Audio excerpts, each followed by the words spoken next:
Kusile, good morning and welcome to the show. Sanvusela namhlekuseni siyabonga ukuthi nikhethe kuvuka nathi lomuhla kungilesibili sanvusela lapho nubukela khona umsakazo Eswatini TV kungaba ku YouTube noma ke ku Skuchana noma ke ku DSTV channel 286. Good morning and welcome lenvusela ko ngulungelele makakula nginemngoni lomhlekuseni. How are you this morning? Ngiphilile mfombeni, unjani wena? I'm well ngoni. Yeah, ngiphila kakhulu mfombeni. Utawukhumbula ukuthi itolo kube lisuku lolukhulu evenila kangwane silo semhlaba bese ibide umhlaba lapha endasi esikolweni ngalubamba lapho khona sisibone khona sive sakangwane siphelela ngebuningi baso khona esikolweni. I think let nombolo tibe very overwhelming, and I was very pleased ukuthi bona tibati nengi exen lungelele sibabe kubheka ukuthi sicale nga10 by 9 posobona lo ukuthi vele sekuneminyaka lomningi kangakanani. I think it is indeed the initiative lesibonile litiko letasekhaya liyenda ukuthi sive sifuthwe etikhungweni letahlukene kutotonke nje tifunza delive. Sibonga kakhulu nje ukuthi kube into lihambe kahle kakhulu leyo sive semaswati sizamile kubamba tikhathi sakhona ukuthi sikhona kufinyelela khona esibayeni kuyawuvasilo semhlaba siphefumula longelele. Yeah, I think nje indzaba lemqoka nje lesivetilesele itolo ngoni indzaba ukuthi vele uvumele ukuthi sive siba part of sibaya siba part of le parliament, the people's parliament. Yaveda ke ukuthi kutaba netingcoco leti angeke nje tibuke tekwengamela live kuphela kodwa kutawubuketwana letinye tinkinga letfaya ekhathi tindzaba temnotfo kanye netindzaba te-unemployment lapha eveni. Ngose ke iphindze yathi kumgcoka ukuthi tibanje letingcoco kude kutotholakala tindlela tekuthuthukisa live sende nesiqiniseko sokuthi liba nekuthola live leSwatini. I think that was a very le ibe mnanzi kakhulu nayikhuluma leyo ingwenyama ngibonele ama diplomats lapha amoyitela ngoba abenenhlanhla kakhulu ama diplomats ahlala nje eceleni kwayo ingwenyama kanti iphindze yaveta ke ingwenyama ukuthi ngekugunyatwa ngumthetho wasisekelo sibaya sakhala ibandla lelitayeluleka ekutfoleni loyo lotawuba ngivuna ngikhulu welive uze wabekisa ngakapteni wathi wonke umkhumbi kufuna abe na captain wa indzaba ke lenkulu ukuthi njengoba uhulumende welive sicalile kumakhanga elikhetfo enyalo ke kutawufuneka ukuthi salokutholakala captain wawo lomkhumbi lona.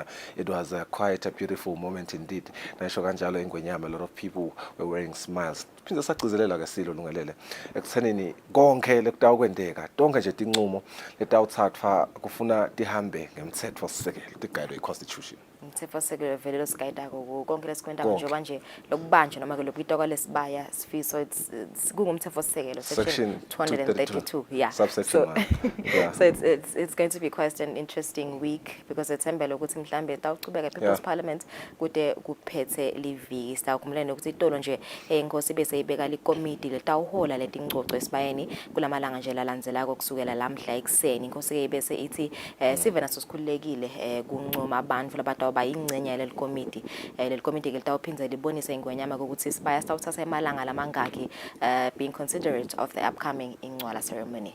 Injobo ethungelwe bandla libandla selivele likhona ke lelitawu sithi nje ku moderator ngesingisi yonke lemisebenzi letawendeka esibayeni selo semhlaba singakabuyi njengoba ke sishilo ukuthi besisivusela itolo sisicathathela naloko ke lesisibekela kona lokukhulu kakhulu ukuthi umsebenzi ke usachubeka sukwini lalomhla sibhekile ukuthi kube ngumsebenzi lochubeka ke tawuthi nayibumbana elishumi insimbi lomhla ekseni sibhekile ukuthi sithathe insambo nathi sithi phonse khona elisitsini kalobamba sakatele umbukeli njengoba phela live lakangwane lungele lelikhulu kangaka akusiyo wonke umuntu otawukhona kuyakhona esibayeni but ngibonile nje itolo nangibekisa lapha inkundleni ekuxhumana ku YouTube 27,000 but and I do assume ukuthi some of these people were from the diaspora or from outside of the country were part of the process yesibaya parliament kanti ke ngiloku ingwenyama lekuvedile lo ukuthi even diplomats will have isilithuba lo ukuthi nabo bafake labafuna ukufaka lo msebenzi usachubeka. Anyone is welcome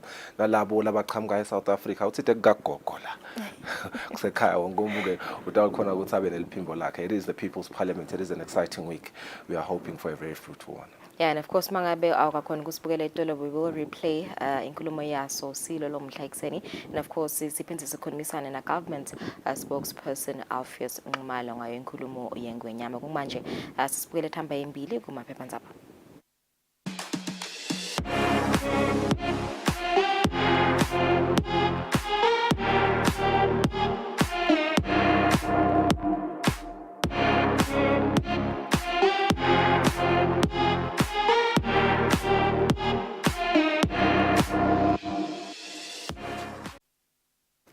Sicela ngekubuka i-Times of Eswatini lomhla sibukade ihloko lethi hamba embili. King opens People's Parliament, urges Eswatini advise me on new PM and cabinet. Views from outside the country also welcome panel to lead national dialogue. More on that story on page 2.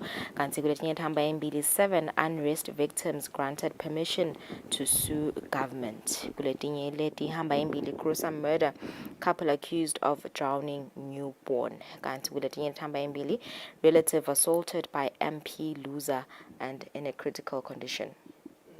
Lungelele sakuyo nje front page yakho lana ngiyabona lesithombe lapha ngibona umbutho lomkhulu Makaosi, ngiyambona na mbutho ususiwe, ngiyambona na Stanley CEO waka Arts and Culture, ngiyambona na Lishumi nakubili, ngibona nje mabutho lapha nangemamvala tijila dakala ncabana leta khotha livala la shelela khona nemgadlela. Sesibukete emidlalo tona ukuthi tibe ngoleti kanjani ku Times of Eswatini nomhla ekseni. Bucks coach skates on thin ice following disastrous league run. That's the leading headline lomhla ekseni Times of Eswatini.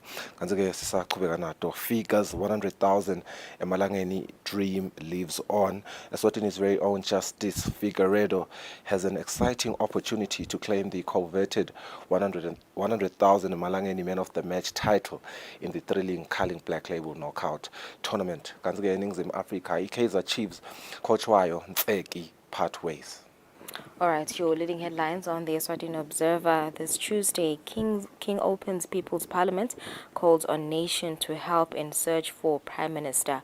Also invites Sibaya to deliberate on unrest, unemployment and economy. Kuletinye leti hamba embili, yangileto nje hamba embili vele kuvula kwe People's Parliament netithombe lapha siyatibona sesive sihlangene lapha esibayeni. Eswatini Observer Sports this morning. My hands are open. Lapho khona ke kusho Princess Lungile says she's open to once again welcome and happy to listen to offers from Babane Swallows on a role the team may deem appropriate for her. On another one, live streaming of matches on FIFA Plus platform following the trial of the FIFA Plus coverage of the MTN Premier League matches at the tail end of the 2022-2023 season. The live streaming of the current season's matches have commenced. Kanti-ke le hamba embili lenye singathi nje ekugcina, it's payback time kusho ke imbabane Swallows. Nasibuka iEswatini Daily News this Tuesday. King declares a tell-it-all Sibaya. More on that story on page 2. Kanti hamba embili, His Majesty urges Sibaya to advise him on the next Prime Minister. Kutemidlalo ku Eswatini Daily News this morning. I'm ready to face PLE, kusho Mbabane Highlanders Managing Director Chief Ali Khomongwe, who is not scared of facing the Premier League of Eswatini, and if anything, they need to pay his team the 85,000 emalangeni they owe with interest. On another one, Chiefs part ways with Ntseki Zwane, who has been demoted. Ikabot Masocha's future is uncertain. Sekugcina phela so lesihamba embili Eswatini Daily News Sport. 9 minutes after 6, dabahlete market sesibene tindzaba taSwatini.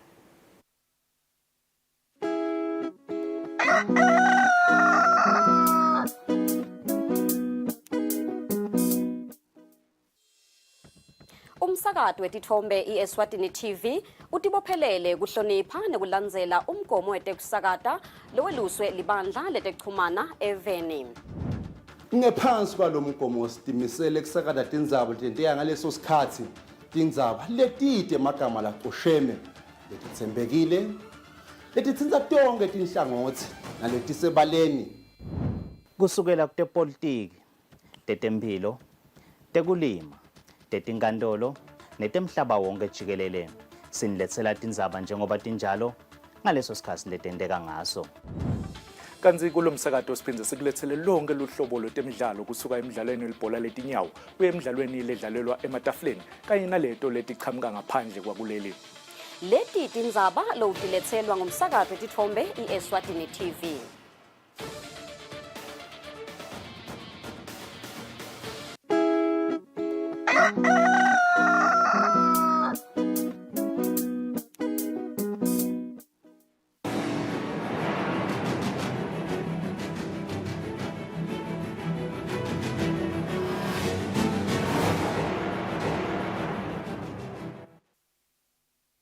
Mizuzu Ibumbene insimbi yesithupha ngwayelo muhle yemukelana didi indzaba desiswati isilo semhlaba sesinike sive semaswati lithuba lekulekelela ingwenyama kukhetsa ndvunankhulu wephalamende elishumi nakubili silo besiphefumulela umhlaba esibayeni lapho khona sivulele sive lithuba lekukhuluma esibayeni i-People's Parliament.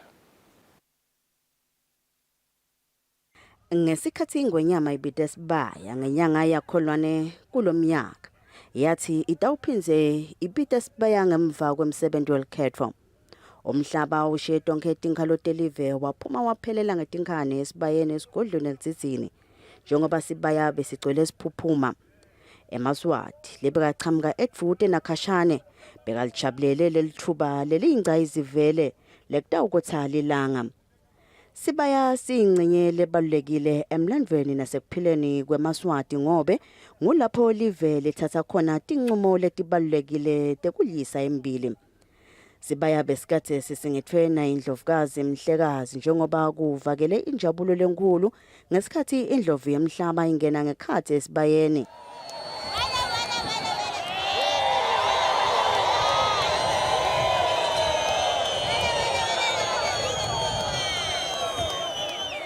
emaswati abakathe anemphokophelelo yekuva libhubezi uma libhodla nekuthola emavi enhlakanipho labuya kuyo ingwenyama ukuthi livele Eswatini lihamba kuyiphi indlela yencubekela phambili sithe silo semaswati uma singena ngekhathi esibayeni kwevakala inthokomalo kanye nelikhwela lebekukade kukhomba yona injabulo kesosive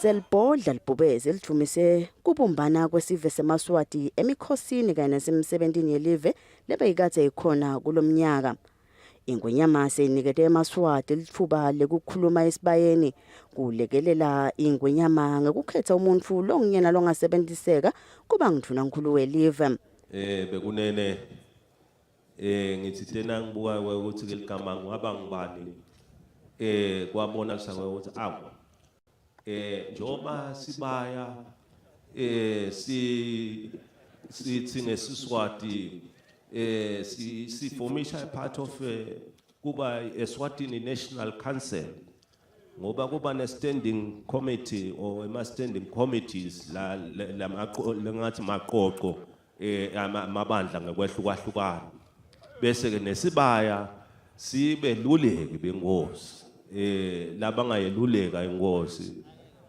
kwekuthi ke ngisale ngabuka nasingahamba nangaloyo moya loyo ingosi iyawuthi nasiyeluleke ngesibaya kuyabe konke kuhamba kahle bekunene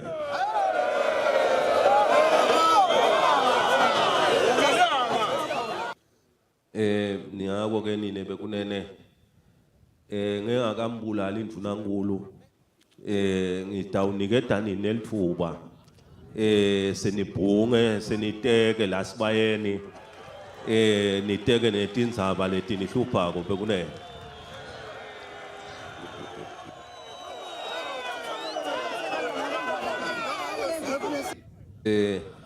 akugcini kuphela ngoba ndvunankulu akabi yedwana kuba nelibandla njengoba kuba nelibandla lecabinet nitawubhunga nje kungasho ukuthi kumbe kanjani nitokwati ukuthi hawo ngoba teluleko enkosini deluleko kuya ngewe ukuthi inkosi isivileni leseluleko kunjani bekunene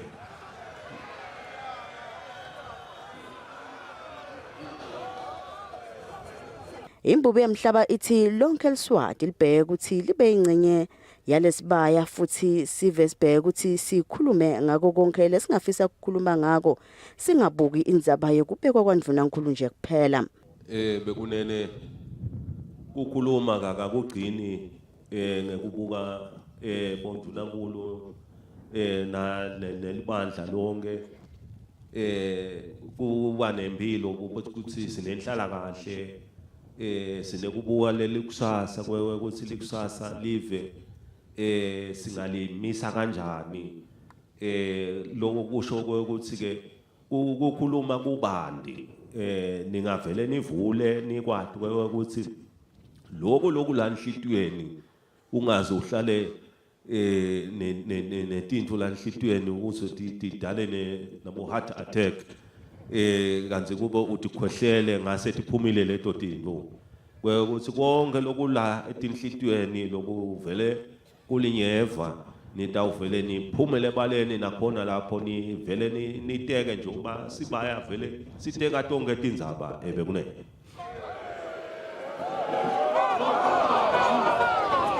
Ingwenyama iphinze yadumisa umgcumo nemandla lafakwe sive seMaswati emsebentini welive olukhetho njengoba kube ngulohamba kahle kakhulu. Bekunene lesiku thokotelako ngumoya lomuhle lesiubonile eMaswatini kulesikhathi selukhetho awusibe sihle kakhulu ubonakele labathandaza ukuthi awubathandaza lokungiko ngoba nanithandaza lokungiko kubonakala nangetendo sadumisa kakhulu ukuthi kube kuhle kakhulu umsebenzi welive wahamba ngenhlonipho lenhle kakhulu bekunene.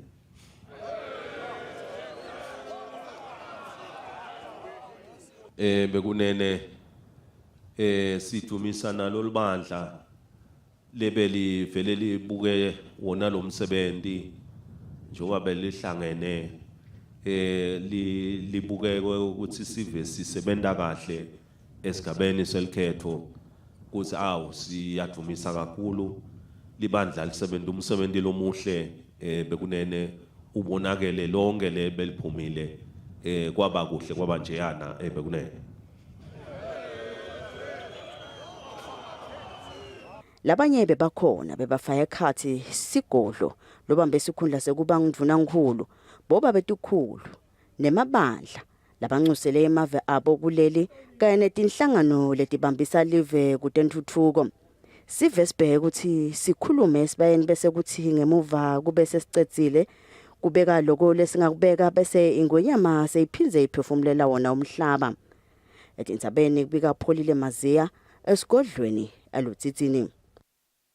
eMaswati lebekathe aphelele ngetinkhani esibayeni sakakhutelwandle ngenkulumo yengwenyama sive sivakalise injabulo ngekuthi silo sinikede umhlaba litfuba lekukhuluma esibayeni phecelezi iPeople's Parliament.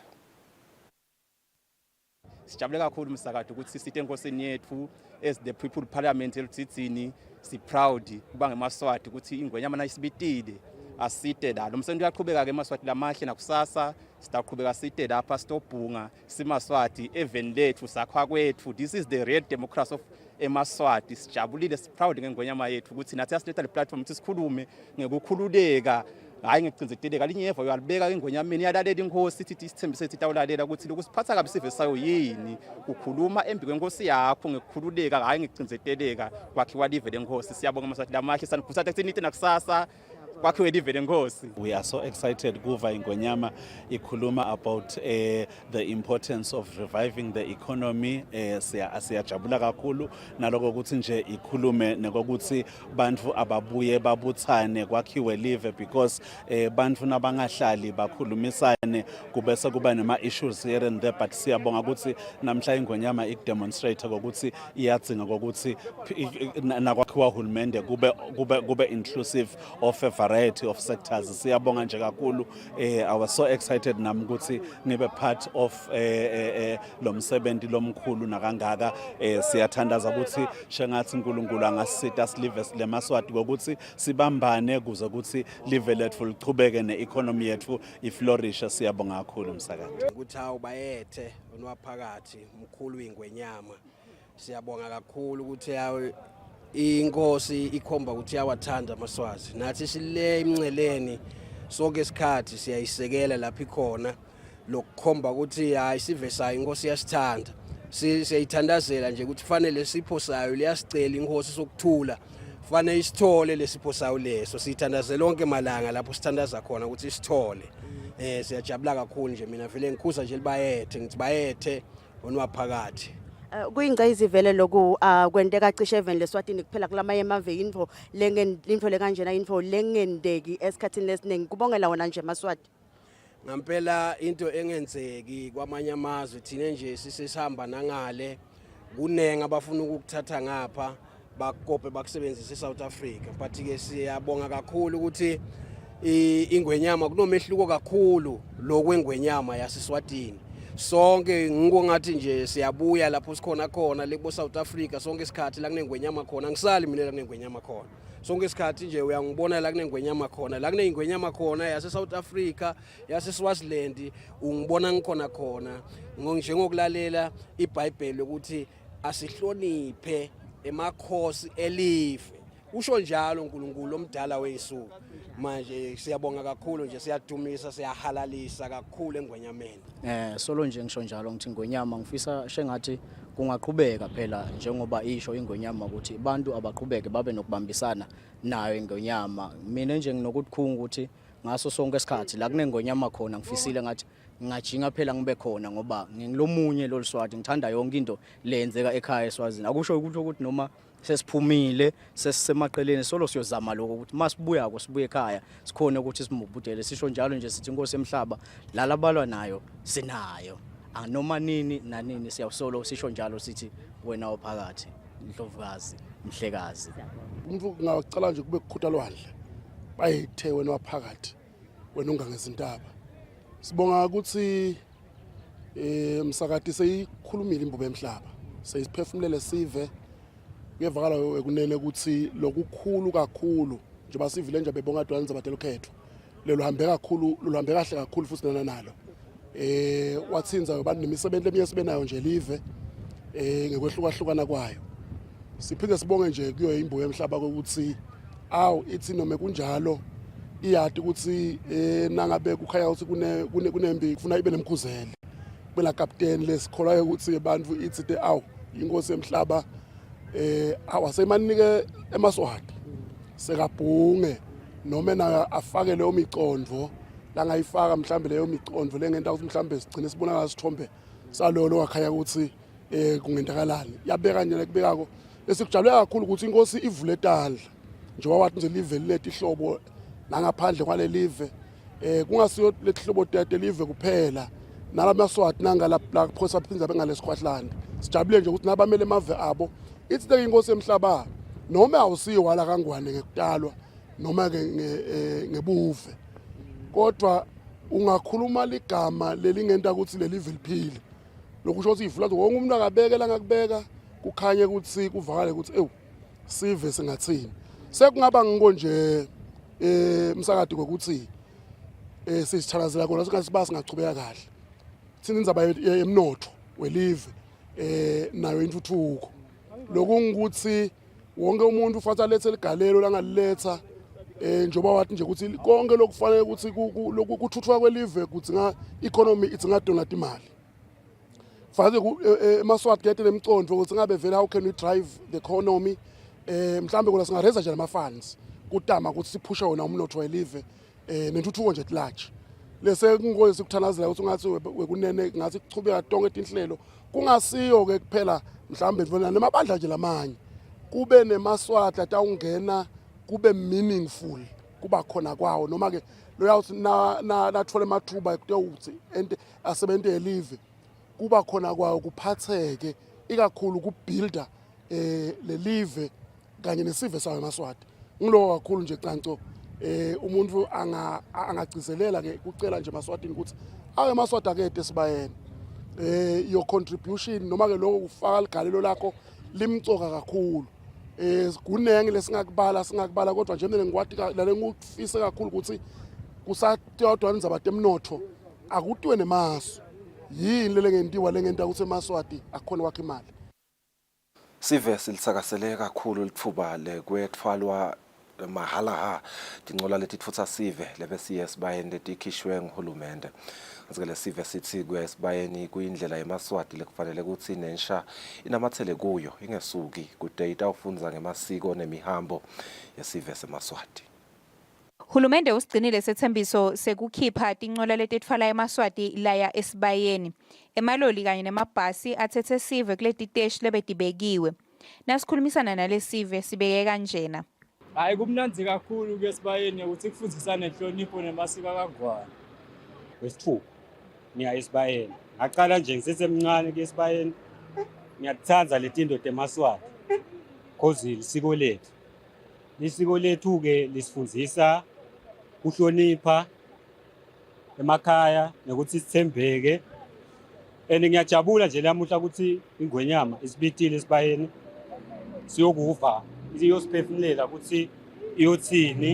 Inkosi nayimemetile ngiyo inkosi yethu yasemhlabeni, sihloniphe nalamasiko esiswati sitowati ukuthi nawuya esibayeni bomake bahlala ngakuphi, bobabe bahlala ngakuphi, inkosi iba ngakuphi, nagogo uba ngakuphi, toqoqela nebantfana. Abantu labasha kufuna babe khona esibayeni batokuva imihambo yesiswati nekuthi nje inkosi nayikhuluma abantu bethu bathi kuyibona esithombeni kanti kudzingakele ukuthi baye esibayeni. Kulesive bomake nabobabe kanjalo nebamfula abasha babhekise emabombo khona emntini webukhosi elutsitsini. Tindzabeni kubika Sondomlangeni nginathemba Shabangu kaManzini.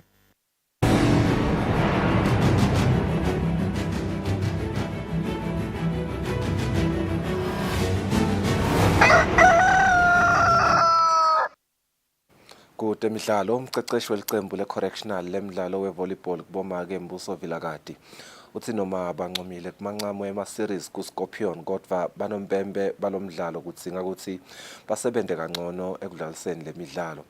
Vilakati bekakhuluma ngemuva kwekuthi atfole likhadi lelibovu kusachubeka emancamo alemidlalo e-IDM kumathapha. Emidlalweni emancamo emidlalo we-volleyball series lapho khona kubomake bekutholana licembu le-correctional kanye nelicembu le-Scorpions. Icembu le-correctional lincobile nga-3-0 kanzi kulomdlalo umceceshi we-correctional kusethe ekugcina thola likhadi lelibovu ngalakushito kunompembe. But the refereeing left a lot to be desired, and I hope the association is going to try and correct these things because we are human beings. Yes, we are professional. Sigcina siluza emathemba because of how the referees talk to us as coaches. Umceceshi weScorpion uMlondi Mathebula uyajabula ngendlela abadlali bakhe labadlale ngayo. I-performance ye-team yami, I'm proud of the girls. They are still young, they are still growing. We knew that it is very difficult to beat people over a long time. In their minds and mentally they are strong, and these girls they are still young and they are still growing. Overall performance when it comes to play a team, I'm very proud of the girls. They did well. Kanzi kumancama kubobabe licembu le-Reps belitholana nelicembu le-correctional lapho khona i-correctional lincobile nga-3-1. Champagne kubobabe kanye nakubomake uthola imali lengu-3,000 emalangeni kanzi labacetse babasenzaweni yesibili bathola imali engu-2,500 emalangeni. Lobiyela umsakathi Eswatini TV kutemidlalo ngilinda Dlamini kumathapha. Senje umzuzu munye kugabance insimbi yesithupha asibahlole emakethe sitawubuya sichubeka nelihlelo.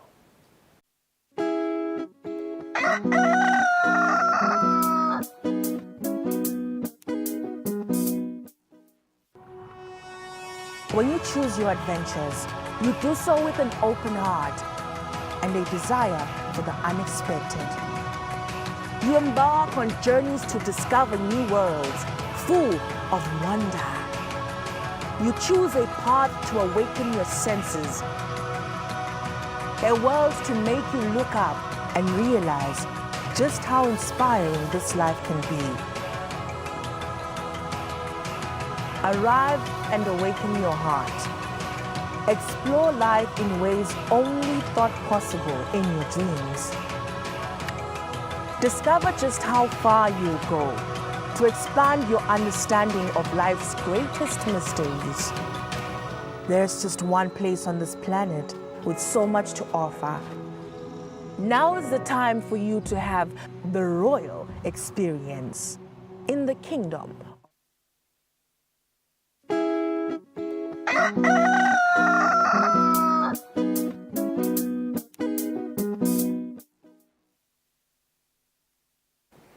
Welcome back. Sakuvuselana noLosandzako sivulela njengoba besivetele ukuthi sitawuphinze sinidlalele inkulumo yenkosi Mswati wesithathu itolo nayivula iPeople's Parliament asesisilalele silo ukuthi siphefumule sathini.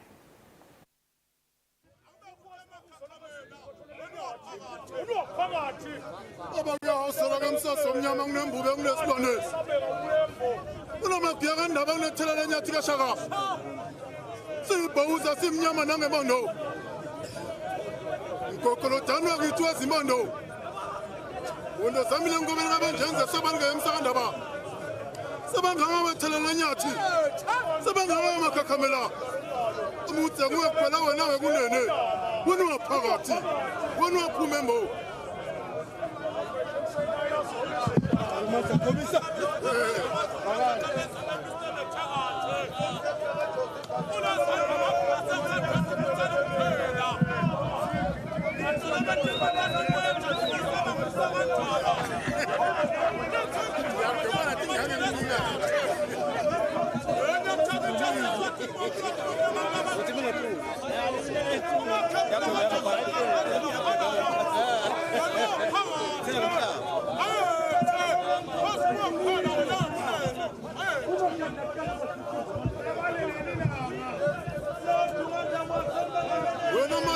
Mnyama ba unjenga nyama yesibanda yingona isemnande phakathi semnande kaseni uma kuyasaka embube ngemabhudo mapasi bakubalakala kamsakandaba wona phakathi yemekako Shaka yesabeka yingona ngembube kani ngengonyama yingona ngembube kani ngewesilwane sebanganga makakhamela sebanganga Shaka wona phakathi Ndlovukazi nalobeka ngamangameli lisekela lamangameli eSouth Africa bekunene sinivusela kakhulu bekunene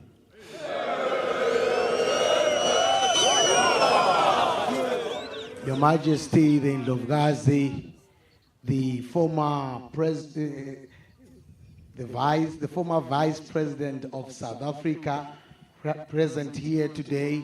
All of you gathered here, I greet you all this afternoon.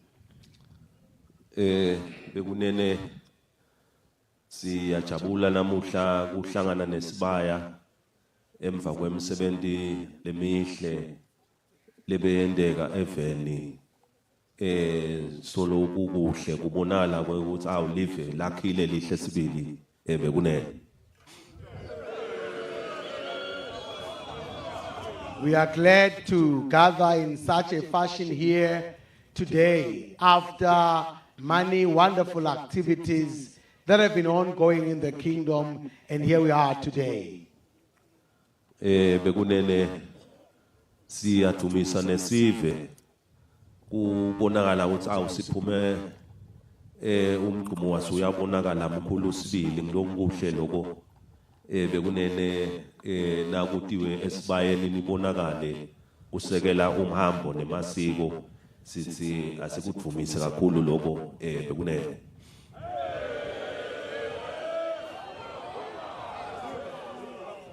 We applaud the nation for coming out in such great numbers in showing their love and respect for our culture in these great numbers that we have attended here today. Bekunene siyathokoza ukuthi emkhathisini wethu lapha nemaswati langale kulela lithaka nawo athi cha ngeke asale emaswati nakakha kwawo nawo akabe ingcenye ukukhomba ukuthi nabo bangemaswati bangaqali ke nekufika njengoba nemikhosini le yanale kulemiye nje sisuka kiyo yemihlanga bebakhona kunebantu abengosi kunetikhulu kunalo beka lisekela lamangameli we South Africa balapha njengeMaswati utoba ingcenye yeMaswati nabo sithi abemukeleke kahle kakhulu eSwatini bekune.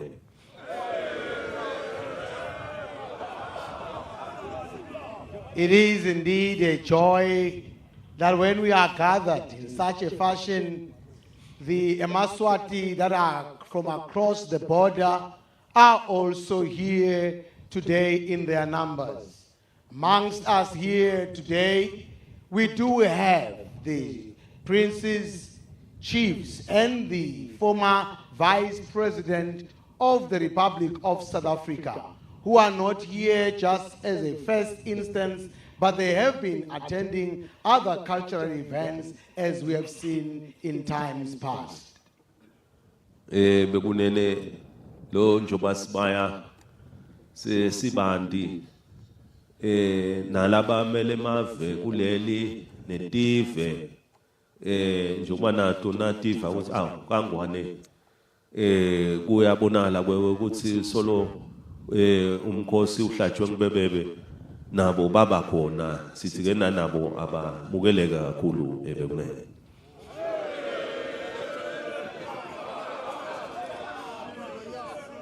Furthermore, I would like to welcome those that are coming from without our borders and the various diplomats that are gathered here as they have heard that the King has called the nation, they have seen it fit to come and be a part of the occasions of the day.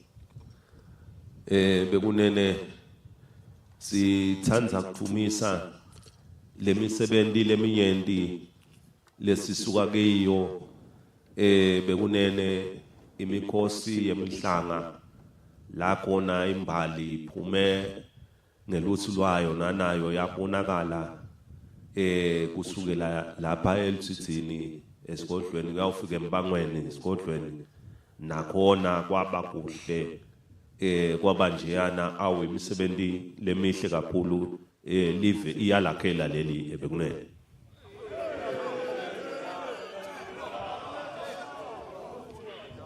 We appreciate the success of the various activities, especially the Umhlanga Redance ceremony, which began here at Lutzitini Royal Residence up until the Mbangweni Royal Residence. These events were a great success, which are indeed showcasing our unity and strength and fortitude as a nation.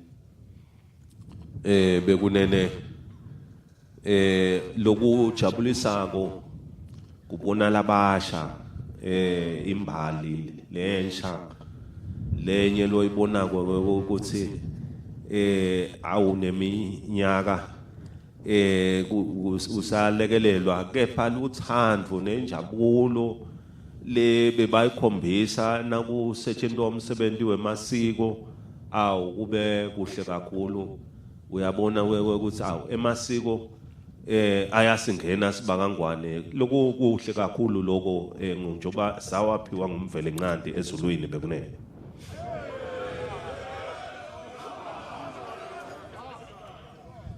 What was pleasing to note was the attendance, the great attendance of the youth in our cultural activities. We also saw the very youngest ones of the maidens that had come out in numbers to join the ceremonies. This is gratifying indeed when we see that our young people are indeed involved in our culture and there's future for us as a nation.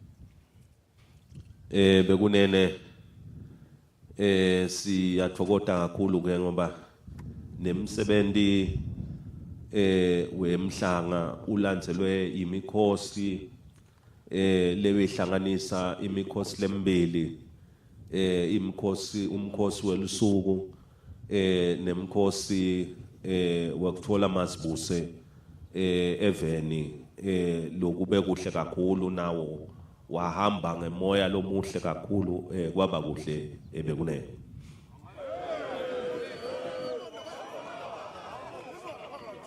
Preceding the Umhlanga ceremony were the devil's celebrations, where we celebrated the king's birthday alongside the independence of our kingdom. These events went very well, and we were so glad to see the success and the prosperity it brought to us as a nation. Bekunene lokuhle ukuthi lo mkhosi uhambe waba muhle saze sayosingathwa na lababuya ngaphandle kuleli nabo baba ingcenye yemaswati kujabula kanye kanye kwaba kuhle kakhulu umkhosi wekuvusetela kuthi simunye singemaswati sibambene siyawusebenta kanye kanye kwakha live liphumelele ebekunene.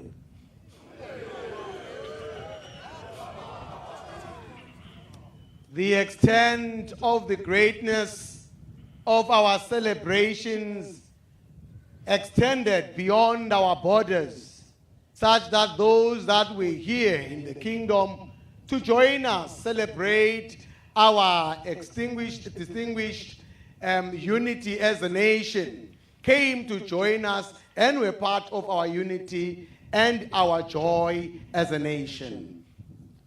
Bekunene lokuhle wekuthi nase ngile yonke lemikhosi live bese lisukela umsebenzi lomkhulu umsebenzi welkhetho bekunene nawo lo bemuhle kakhulu bongathi ingayisi vele kangwane kanzi kathe saqala sikhetha kepha buhle balonyaka awu bekwehluke kakhulu bekunene.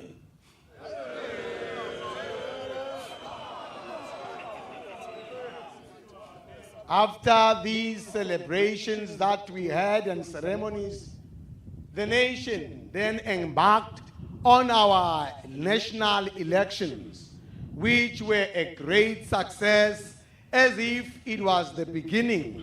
Yet we have been having national elections in times past, but this year far exceeded all other elections that we had in the spirit that was displayed by Maswati during these elections.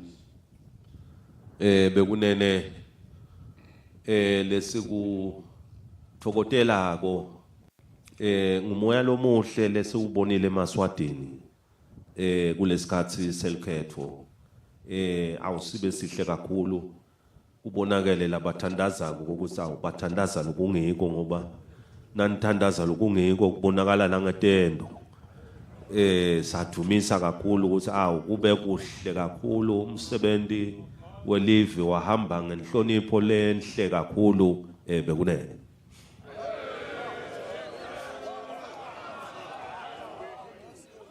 The success of our elections did show that indeed as a nation we do pray, because a good prayer is one that produces such good results. This has been seen indeed in the success of our elections, and we thank God for that. Bekunene sithumisa nalo libandla lebeli vele libuke wona lo msebenzi njengoba belihlangene libuke ukuthi sive sisebenta kahle esigabeni selkhetho kuthi siyadumisa kakhulu libandla lisebenza umsebenzi lomuhle bekunene ubonakele lonke lebeliphumile kwaba kuhle kwaba njeyana bekunene.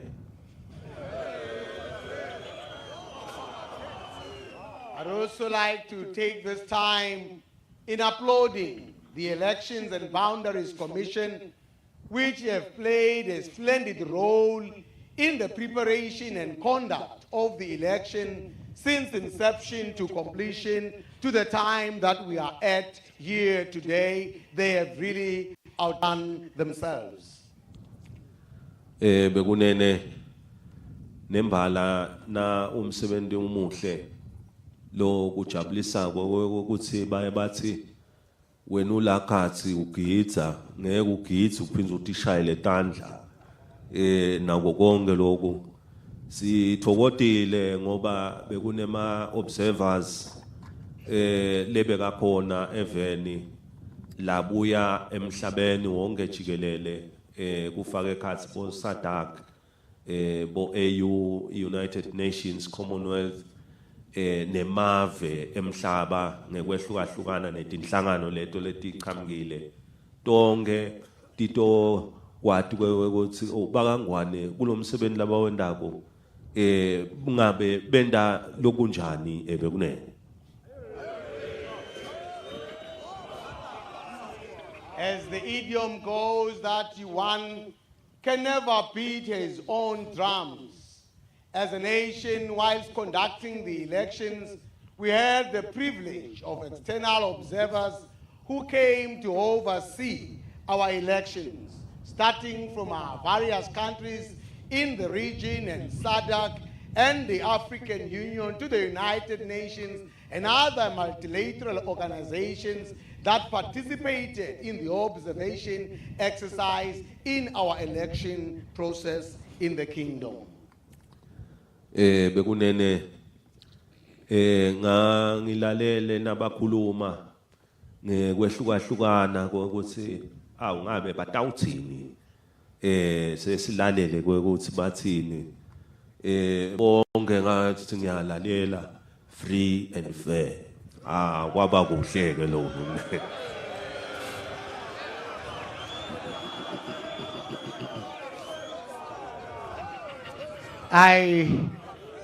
I was anxiously awaiting their various reports, and in anticipation I waited, and I was glad to hear each and every grouping report that the elections in the kingdom were free and fair. Lokhu ke kushona ukuthi bebathumise emaswati nembala asifanele atishayele tandla ngemsebenzi lomhlela kwendako bekunene.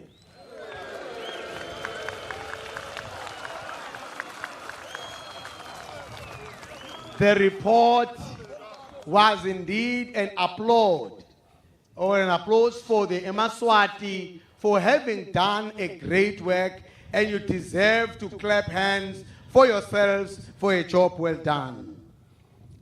Bekunene njoba nembala kubonakala ukuthi nawo usebenta lo msebenzi ngisho nalapha bephandzaba bawenda lo msebenzi wavela wabonalisa ukuthi uba lively uyalandzeleleka konke lokwenteka kako bokhona kokulandzela noma uya kulapha betithombe noma bemisakato noma bemaphepha noma ngibaphi bonke bekulandzeleleka kufaka nekhathi ukuthi ne-RSTP ibambisene nalo libandla le-ABC bafaka i-app lokubonalisa ukuthi sive besivele silandzela konke ngelicingo lelihleti lakhikhini lwaso ngiloyo ngaloyo ngamunye bekunene.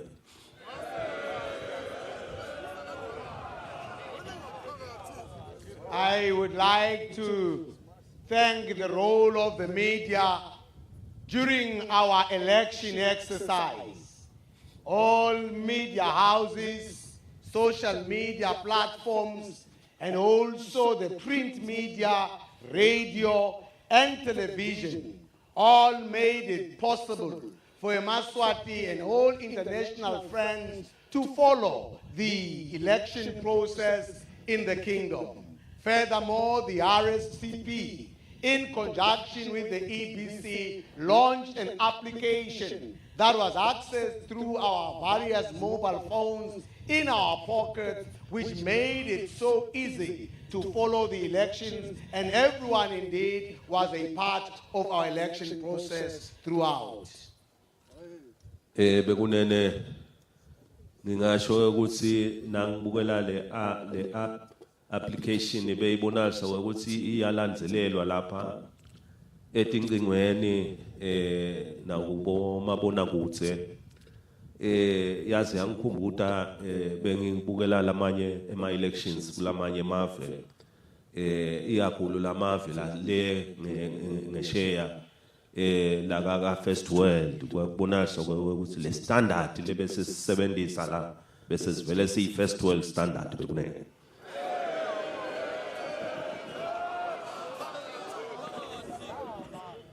The use of the various media platforms during our elections reminded me of what I normally see in advanced nations of the world during their elections. This then brought to me the mind and understanding that indeed as a nation we have reached and obtained first world status as the election process was of first world standard. Nesive ke awusaphuma ngetingane ngasibukela emalanga onke kusetshenzwa singalali sihleti ngulabadzala ngulabancane ngulabasemkhathisini ngulabangakanani bomake bobabe bomkhulu bogogo majaha tintfombi nabo bonke wawubona ukuthi bekungalalwa lelo langa lelo noma lawo malanga lawo ngoba kwakuvele kube ngemalanga kusetshenzwa awu sive kulendlela lesathi khandla ngaso kuphuma ngetingane kuyawusebenza umsebenzi welive kwaba kuhle kakhulu lokho bekunene.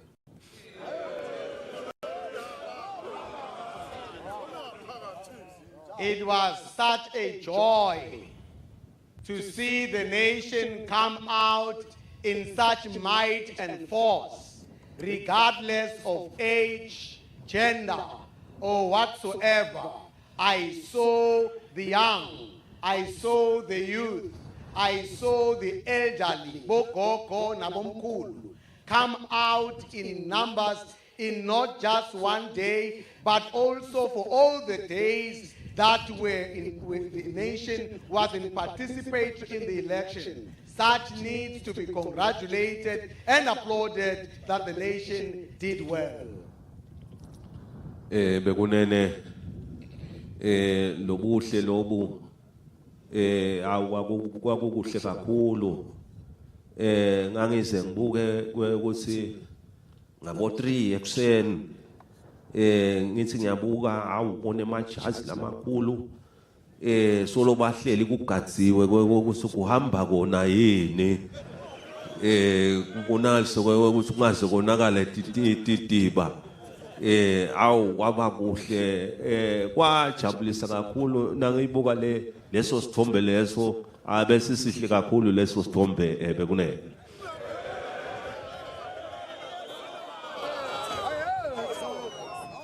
I remember watching television, seeing a Maswati stay up in the night around 3 a.m. I saw some of those that were there were amongst the most senior citizens in the kingdom, but everyone, both young and old, were watching onto the counting of the various votes to see that all votes are accorded accordingly. It was a great sign to see. Bekunene lo moya lo muhle lengawubona ukuthi nasisebenta into yakithi lesiyithandzako sidinikela kangakanani kusukela ekuseni kuze kushaye kusa boze ubone ngemehlo ukuthi akukalalwa soloku kugadziwe ukuthi konke kuhamba kahle kude lapho konakala khona kwakhomba ukuthi ke lokho kusho ukuthi singemaswati nangabe noma ngabe ngabe kunani kuyasho lokho ukuthi singakunciphisa kulala sihlale nje sibone ukuthi umsebenzi uyaphelela ngendlela lefanele bekunene.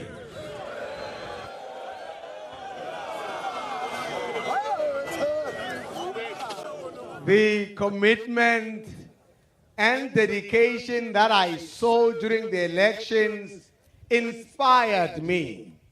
It gave me the idea that nothing shall conquer us as a nation.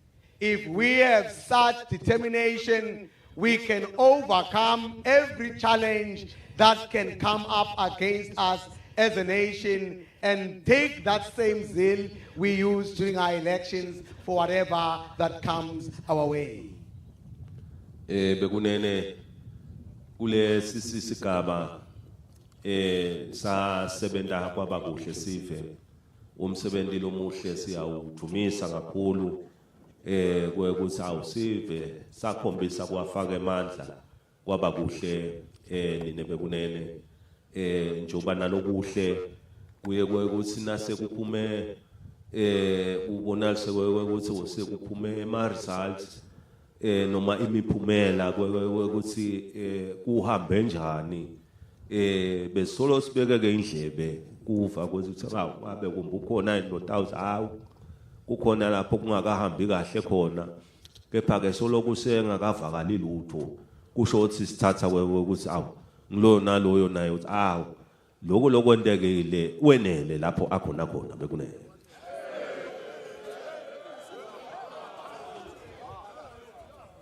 Indeed, the nation conducted the elections very well in participating and casting their votes, and eligible people were voted into the various offices to bear. I have been listening and waiting to see if there would be any complaints whatsoever. I haven't heard any complaint regarding our election process, which means every individual that participated is satisfied on the free and fair elections that we have as a kingdom. Bekunene naku hlatshwa lapha esakweni bebaba yendi lebeba netithombe tisekhathi sibadumisa bonke kusukela kuma primary lapho kuqalwe khona noma singathi nakusasuka emiphakathini kuye kuyawufika etinkundleni kwa baba banyendi labangena njengoba bekunele babonalisa ukuthi labangenele kuyawuthi bafuna kuba dindvuna tetinkundla buqopho lilunga leParliamente bebabanyenti lebebangenile futhi nemsebenzi labawenda waba mkhulu kakhulu ngamunye wabo labo bantu ebekunene. I'd also like to thank all those that allow themselves to be nominated for the various eligible positions of Bukopo, Indvuna Ngundla, and Member of Parliament. From inception in the various chiefdoms to the primary elections and secondary elections, even though you did not succeed, but your attendance made this election the success that it is today. Bekunene kulesi sigaba siyadumisa ngoba sathi nasibuka le app ihle iniketa inkomba lenye lethide nithi ngayitolo nilele nicabanga ukuthi ukuthi basetamkhanza bani kulesigaba la sahambe sona ubukele tinombolo awu kusukusa ngakusasa awu nangu sebambambile sebavele bamkhanzile awu kubonakala phinze njalo awu cha nangu sokuphinze uyaqhubeka ubone ukuthi nalaba jabulako bese bavele baqala bayajabula kuphinze njalo tinkomo hayibo sekujikile njalo sekwendeke njani esolo ukuthi ke awu konke lokho bekumnanzi kakhulu nawubukela live lenda lomsebenzi lomhle lona bekunene.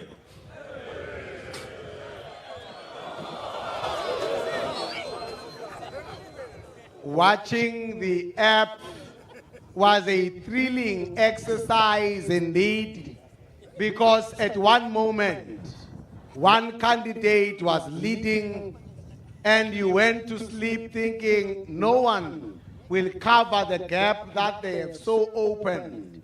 Unbeknown that when you wake up a few minutes later or hours, you do find that they have covered the previous candidate, and some went even to make celebrations thinking that they had indeed won the election, only to find moments later that things again have changed. The one that we thought had won is now not even to be counted amongst those that are in the forefront.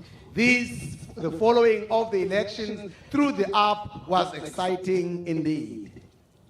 Bekunene nembala lesingakudumisa ukuthi bonke laba lebe bawungenele lo msebenzi ngamunye ngeke singahlali sibadumisa nalabo lababonala ukuthi ekugcineni bagcina bangasafinyeleli kulawo maphupho lebe bafise ukuthi babe ngakiwo, kepha lokuhle umoya wabo lomuhle labawukhomba ukuthi bebayingcenye yelive ngoba basebenza batikhandla bakhona nekukhokha tinombolo tesive dihambe tiyoba sekela lena kwafaneke kwangabi kuleso sigaba, kepha nje umsebenzi abawendile bonke waba mkhulu kakhulu ebekunene.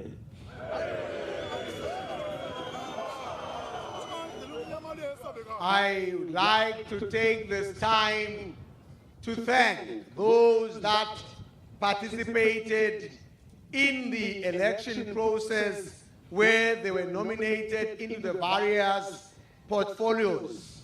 They participated in a very good spirit and were able to amass a lot of people that supported them, that came to vote for them, even though they did not succeed in the election process. But we would like to thank you so much for participating and showing your love for the kingdom, and also that the nation had entrusted you with such a task and you took up the obligations. Bekunene nabo ke laba phumelela asibadumisele kusukela enduneni yenkundla uyawufika buqopho nawo onke emalunga eParliamente le savele yabonala ukuthi asakhona nine bekunene nawo asiwadumisele esigabeni ukuthi sive naso sesitikhokhile tindvungu lesingito lesibona ukuthi letindvungu letinkosi nayisebenta live ndona lengasebenta ngato live litokwakheka ebekunene.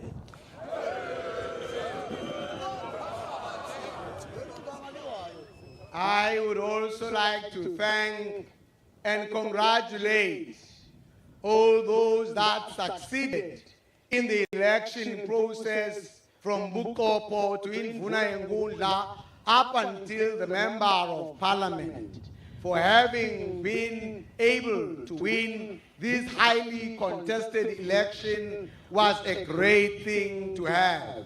The nation has indeed tasked you and given the king people to use for the various assignments in the nation, and we applaud you for your great success. Bekunene njoba umsebenzi ke lona welkhetho so phelile ngalapha ngasithi inkundleni emalunga eParliamente asasakhona kusengakapheleli njoba vele kufuna bese kuyaphelela bongana bekunene ngilapho ke nembala kubonala khona ukuthi kufuna bese kubukwa ke ukuthi nje umkhumbi ubona captain lo fanele abe lapha ngubani ke lo captain le lotawuhola lo mkhumbi bekunene.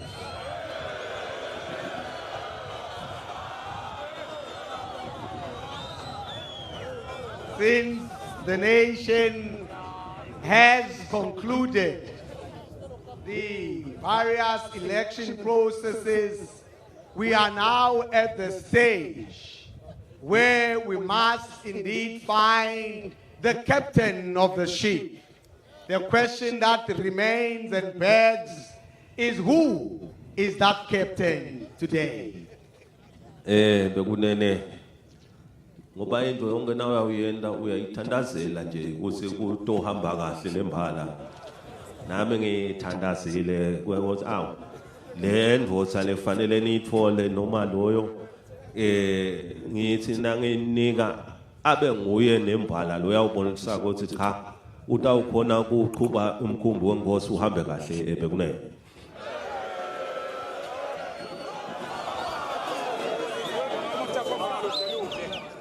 I have also prayed and prayed, ensuring that the captain that shall steer the ship be the right one. And I have prayed for that today. Bekunene ngithi tena ngibuka ukuthi ke ligama ngaba ngibani kwabonakala ukuthi awu njoba sibaya sithi ngesiswati si formisha part of kuba Eswatini National Council ngoba kuba ne standing committee or ema standing committees la ngathi maqoqo amabandla ngokwehlukahlukana bese ke nesibaya sibe luleki bengosi labangayeluleka ingosi ukuthi ke ngisale ngabuka nasi ngahamba nangaloyo moya loyo ingosi iyawuthi nasi yeluleke ngesibaya kuyabe konke kuhamba kahle bekunene.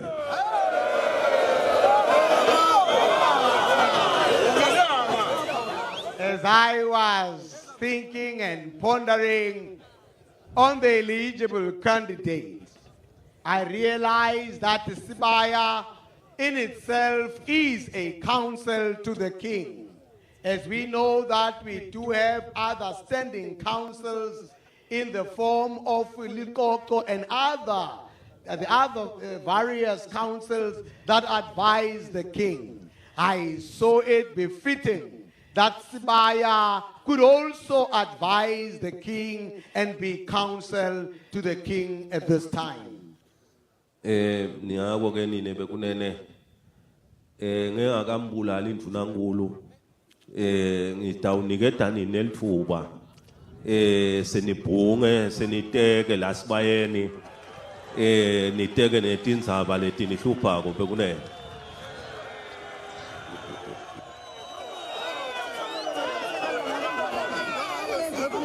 Before I appoint the Prime Minister, I saw it befitting that you as a nation will discuss and advise the king on who should be the eligible Prime Minister, and any other issues that you would have in your heart will be discussed here as by end.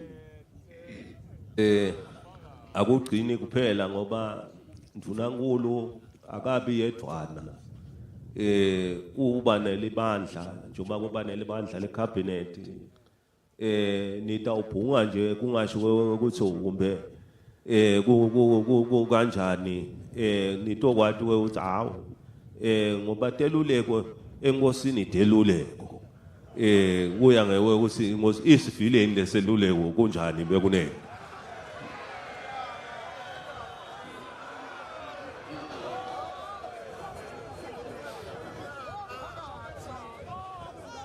The nation will not only dwell on the Prime Minister, but I seek advice from the nation also on the issues of cabinet.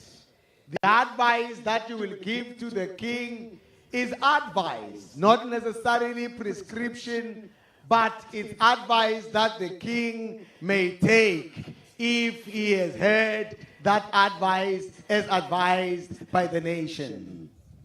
Lekufanele sikukhumbule ukuthi nasiya ngeconstitution ivele kuhlabise ngelubala ukuthi luyawululeka inkosi ekubekeni icabinet ngundvunankulu bekunene sengisho ukuthi ke sikwati lokho ukuthi ke konke nje lesikushoko ekugcineni kubese kufuna sifunze neconstitution bese ifika ithini ke iconstitution nasifika kulenza.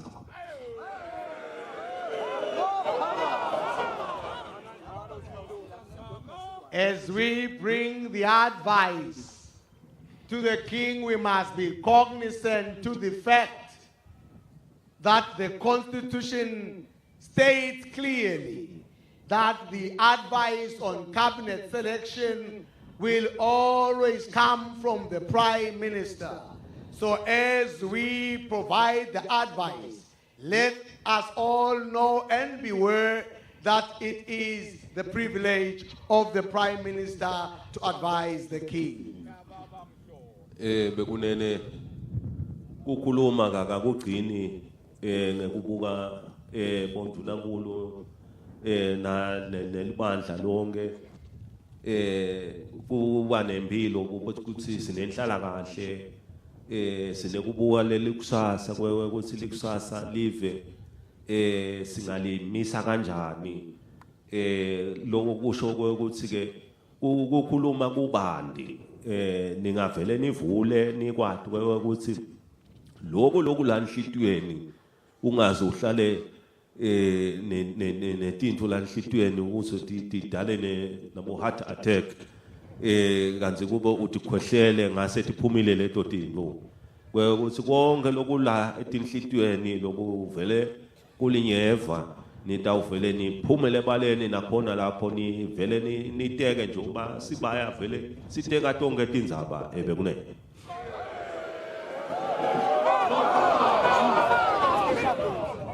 The deliberations of Sibaya will not only dwell on governance, but it will also touch on the social landscape of the nation. Whatever thorn that you might have in your flesh, speak out that thorn here at Sibaya before you have a heart attack. So this is your forum to cough out whatever you have in your heart before the king.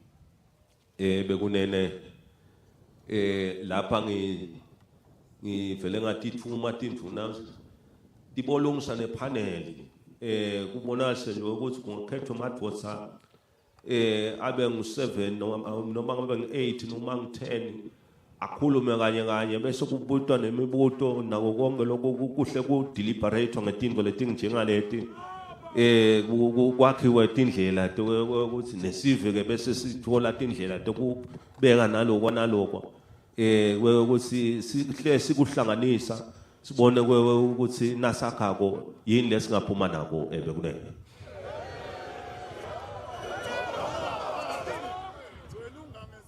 I have also charged the governors to select men and women 8 to 10 in number that will form a panel of discussions which will also present an opportunity to the nation to ask particular questions and add on to that which they would have presented before the nation. Bekunene emhlabeni ngeke wathi wente konke lokungeko uyawukhanza ukuthi kule panel yathi kube kungethwe imali nabani ukuthi ke ningete nathi khanyete naniva nani ukuthi asingete lapha nitawungeta kuloko lenifisa nabo nani ukuthi nikubeke ebandla bekunene.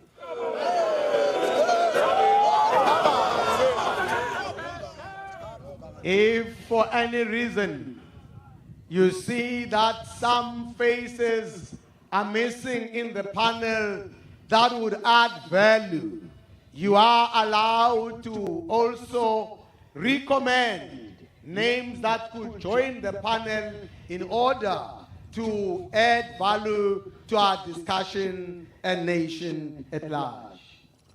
Bekunene tindzaba tinyendi netemnotfo njoba kulamalanga sisuka ku COVID sivele sinyendi besihlaselwe kuswela kwemisebenzi kuswela lokwa nalokwa tonke leto tindzaba leti tindzaba letifanele tikhulunyiswe kuke kwabonakala ukuthi sive sike sangahlali kahle sangahlali ngendvombi kwaba netinto letitsintsako lapha nalapha konke lokho nifanele nisive nikukhulumise kubonakala ukuthi live lakheke live litohlala litindile ngoba ekugcineni lesikufunako sifuna live leSwatini lihlala ngekuthula litokhula ngentenhlala kahle likhule empilweni kiko konke ebekunene.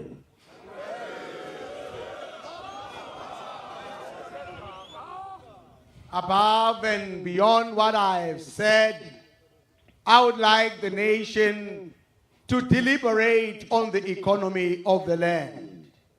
COVID had its devastating effect and impact on the nation, to the effect that most of our people lost jobs and lost their businesses. It is for that reason that it becomes important that we do have an economic discussion. And further to that, we also experience unrest in the kingdom. That is a thorny discussion that the nation must engage itself in as a peace-loving nation that desires to stay in peace and harmony and unity in the nation. So these are the discussions that the nation must indulge their minds upon.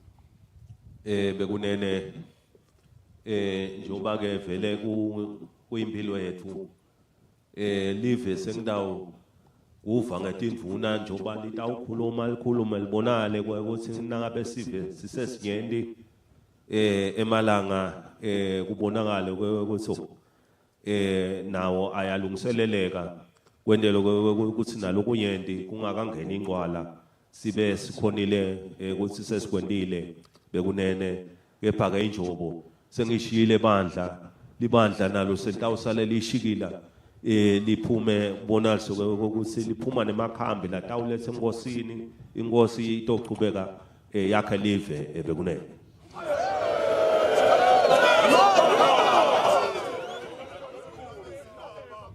The governors shall advise me on how to conduct the spire and how long should it take, being conscious that the Ingwala ceremony is closing upon us. So I have set the baton before you here today, and the ball is now in your court to be able to further these discussions, and I will hear from the governors on how to proceed and conclude these discussions.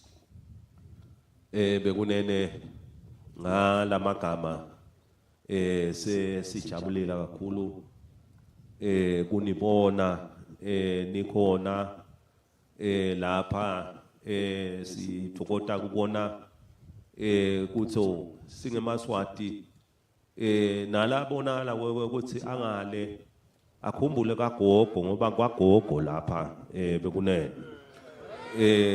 babonakala ukuthi bayingcenye yemaswati lokusho ukuthi ke nabo bayawujika ebandla nabafuna ukujika ebandla silalele sakhe singemaswati njoba sitowakha bekunene.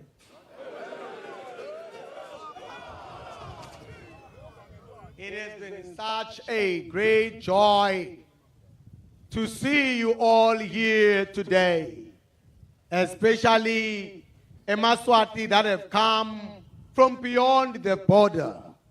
These, I would like to say, this is home. Where you have actually come to your grandmother's place. And we seek to hear your input and advice as well as to how you see our nation flaring and what you have in your hearts about your motherland. Bekunene nalabo labativako kuthi nanabo bayafisa kungenele eMaswati nakakhako nabo bemukelekile noma ubuya ngaphandle ukwati ukuthi bakangwane nako nanako ama ideas ngoba imibono uyitholele nalena nalena uthola kulonjena uthole kulonjena lo uyawugcina ubonalisa ukuthi nakwakhiwa live ngoba live nalakhiwako lakhiwa ngiwo wonke umuntu lo yawuphili lo awubufisa ukuthi live libe nelekusasa lelihle uyawukhanza ukuthi nalokuhle uyakuthola lapha nalapha nabo bemukelekile ujika ebandla bekunene.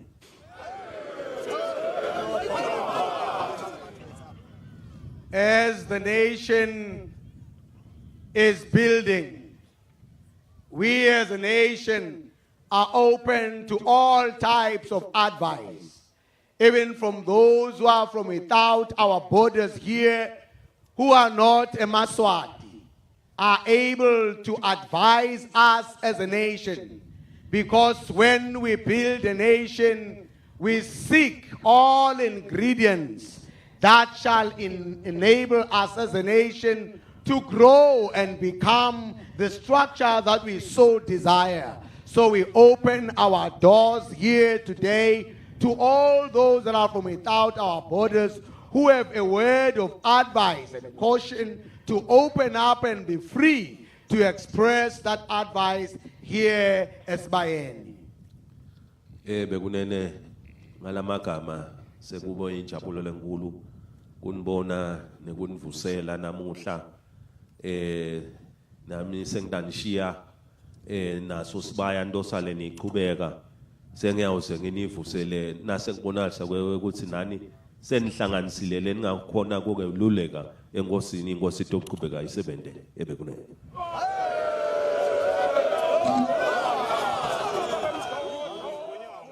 With these words, I would like to thank you all for coming out. As I have already presented to you what shall obtain in the days to come. Mine will be after all of your deliberations have come to an end and have provided your advice. Then shall I come and announce accordingly. Bekunene lokuhle ukhumbutana ukuthi nasi ngeMaswati imihambo nemasiko njengoba sihambisa embili nenhlonipho singakulahli lokho ngoba kuyimpilo yethu ngona kusakhela emamveni nemhlabeni wonke jikelele esigabeni sekutheni eMaswati atiwa ngenhlonipho nanyalo niyabonakala ukuthi awu inhlonipho isetulo kakhulu iyajabulisa ngiko ke nale kufanele nifune indlela neyokuthi nithishiyela njani titukulwane leti awuvela nato tilibambe lo nyawo njoba nilibambile ebekunene.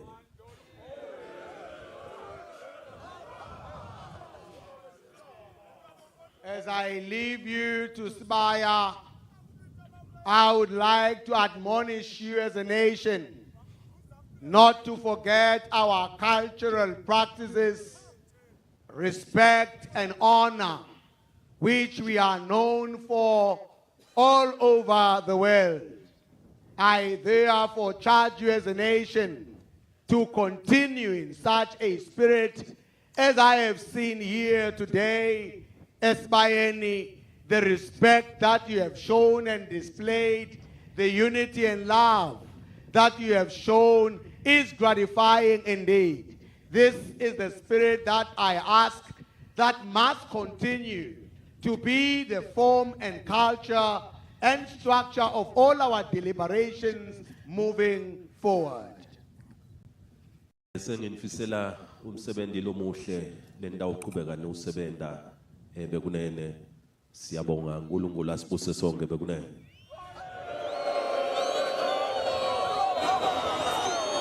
I now wish all of you well in all the work that you will be doing, and I thank you. May Almighty God bless us all.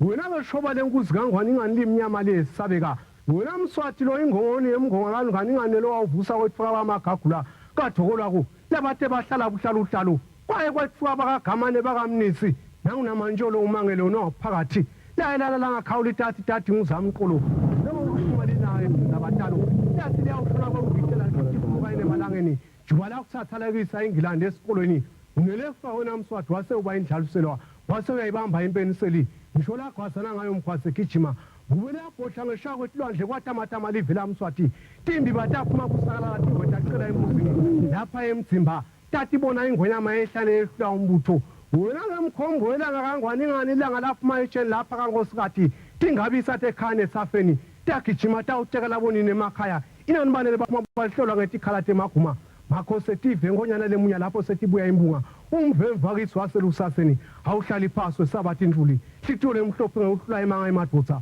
mawele usundu ngekushe kwekuphephuka ematala wena-ke msawa hilika hilunelaka ekhane esafeni wena-ke Mswati ngekubusa ubuyelele wena wabhuza lisemkhoneni lisetandleni kujuma kwakho Mswati kunyakathi sewumhlaba ongane ingani kwathi kwabhoda esikwahlandle kulakamlumbi ingani kwathi mashala agansa aphuma moyitela lo mashikizela kangwane inganashiye umbutho wokuhlakula inani lengena lapha esithele kulanqabane wayesowufane emhlambi emagwalagwala wena Mswati ingani usulwa nendvodza esihlahleni kufa kondvodza kuwumtamo wona lofuluza uthi kangwane emhlabeni nangenqingo njengenkomo izawusengwa wona sibhabaza kuyasa kangwane ingani umdumo unjengezulu emambala Mswati yababa mhlohlo babela izingomo zikagogo wakho ngoba uyazibona nangemkhondo kangwane ingane ziyandinda ngisho kuloluphondvo lwengongoni kangwane esiqopholoti wona Mswati logabe abantu kangwane ingani bonjengamathanga waqhakaza ke Mswati omnyama kulabaluthuli waba njengekuvuma kwenqwala uyimbubu ingonyama udle ematholo ezinyathi ayethe unophakathi khula mlisa khula nzanzane elive bakwesabe betiphelele betibhala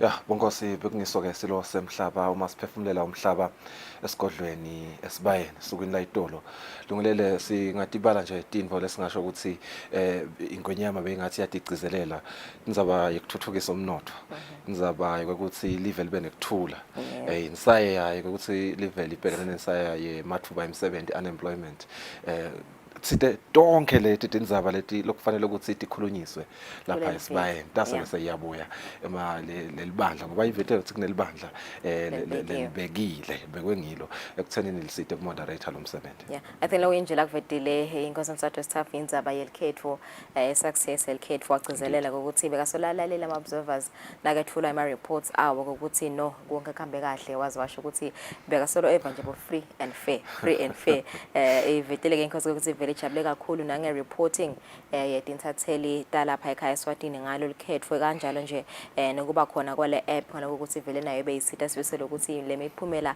bazivedele nje ukuthi nyalo sekhamba kanjani and nale suspense nje nale anxiety ukuthi ngabe lo wami lengimthanza kale ngifisa kusangene usahamba empilini na I think nako lokho nje okuthumsile sikuthumsile silo lokho ukuthi kuhambe kahle ngekubona kwakhe wabonga nama media houses ngekusebenza ngekuthi ikhandla because nayo kusho kwakhe bekavukile sifisa ngabo 3 am because yasho ukuthi mangibukela ngabo 3 am bengibona abamfosolo bambatha amajazi so okuthumsile nje nalokho. Yeah, I think lenza ema emotions anaba inzaba nje silo lesithinzileke ukuthi bowutikhanza lapha na uhlola lapha kule app ukhanza ukuthi engcenye uyaleader utsawe ekseni awu nakuya sawusemsileni soyibambe emseni inzaba lesitayibona cishe nanyalo njengoba phela ivetile ingonyama ukuthi kusafuneka captain walomkhumbi lokungundvunankhulu lo captain ke weparlament ukhuluma metaphorically lo taba captain weparlament sitababona ngoba basetha ukhankasela nabo bathi khankasele lapha esibayeni.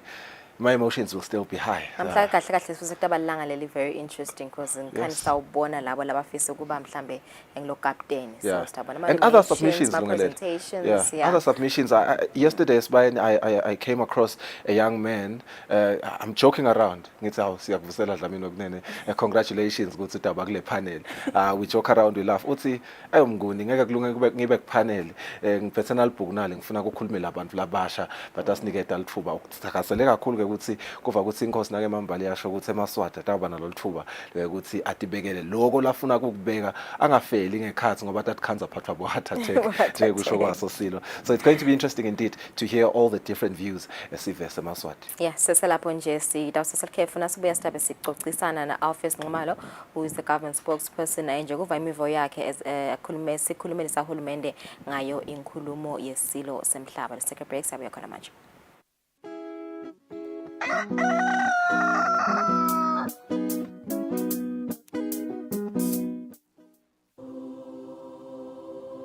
When you choose your adventures, you do so with an open heart and a desire for the unexpected. You embark on journeys to discover new worlds, full of wonder. You choose a path to awaken your senses, to feel the rush of life overwhelm you, a world to make you look up and realize just how inspiring this life can be.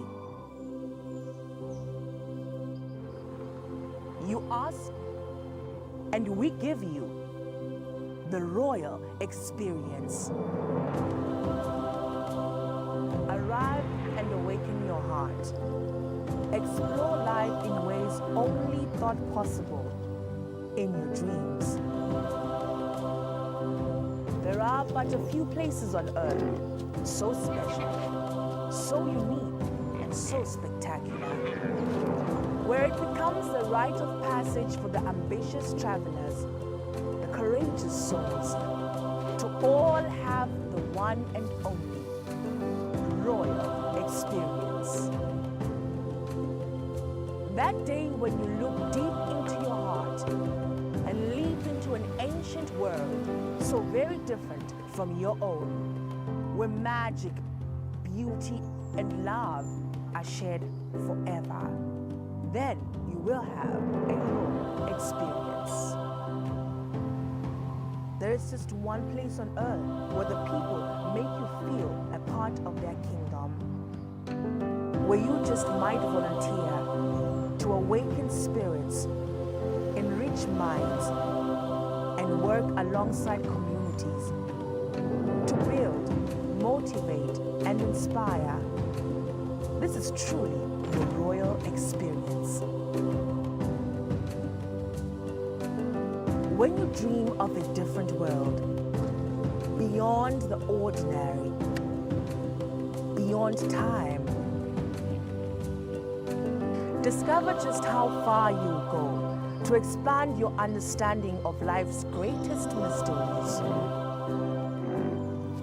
There's just one place on this planet with so much to offer. Now is the time for you to have the royal experience.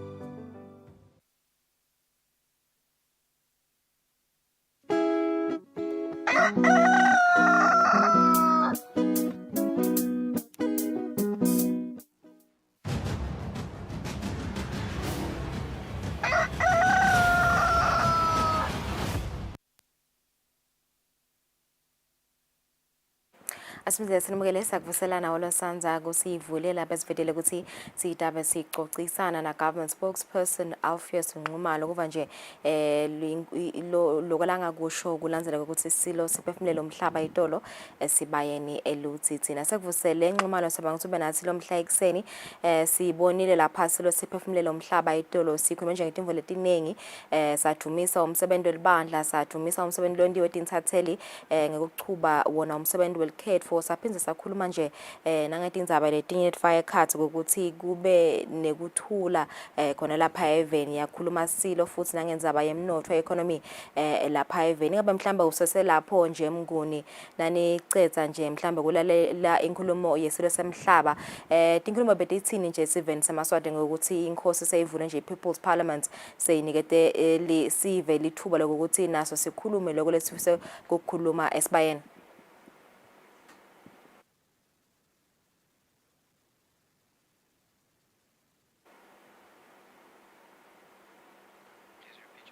Asibenze sikuvusele enxumalo kungaba kuva nje ukuthi kulandzela ukuthi silo siphefumulelo umhlaba itolo mhlambe nawo uxoxisana nje nesive khona lapho nasibuka nje tindzaba te-excitement ukuthi inkosi ivule lesive ukuthi sibeke naso mhlambe leto tikhalo noma leyo mibono nje ngetindzaba letikhungetse mhlambe live leSwatini ufaka ekhathi yona economy kanye nenhlala kahle nje sive samaswati ingabe yini nje mhlambe lokuvile kiso sive samaswati. It's unfortunate, Lamthombeni. Your voice is extremely low. I don't get your question.